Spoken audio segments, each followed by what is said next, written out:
আমরা জনগণকে সুবিচার দিতে পারবো, দেশবাসী একটা সুষ্ঠু সুবিচার পাবে। আর একটা জিনিস আপনাদেরকে নিশ্চিত করতে চাই, গণগ্রেপ্তার বলতে যেটা বোঝায় যে যাকেই চোখের সামনে পাওয়া যায় তাকেই গ্রেপ্তার করার ব্যাপারটা কিন্তু সেটা না। আইন কানুন সাক্ষ্য প্রমাণ এর ভিত্তিতে আমরা একটা জাস্টিস দিই।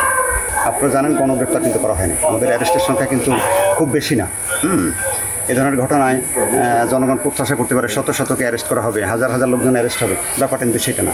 যারাই অপরাধী তারাই আইনের আওতায়, সে যেই হোক। কি একটা সমাবেশ শান্তিপূর্ণ হতে পারে, এই শান্তিপূর্ণ সমাবেশ যখন অশান্ত হয়ে যায় তাতে কিন্তু সমাবেশের সবাই জড়িত থাকে না। যারা অশান্তির কারণ, যারা আইনশৃঙ্খলা ভেঙেছে তাদেরকে আমরা আইনের আওতায়। একটা সমাবেশে হাজার হাজার লোক থাকতে পারে, সেখান থেকে নাশকতা সবাই করে না।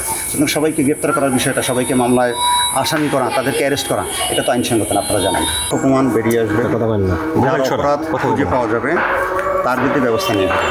তাতে সে যদি প্রশাসনে থাকে তার বিরুদ্ধে হবে, প্রশাসনের বাইরে যদি থাকে তাকেও ছাড় দেওয়া হবে না। হ্যাঁ, এবং সব কিছু আমরা করছি সাক্ষ্য প্রমাণের ভিত্তিতে, শুধু ভিডিও ফুটেজ না, যে কোনো ধরনের গোয়েন্দা তৎপরতা, যে কোনো ধরনের ইনফরমেশন সব কিছু আমরা তুলচার বিশ্লেষণ করতেছি।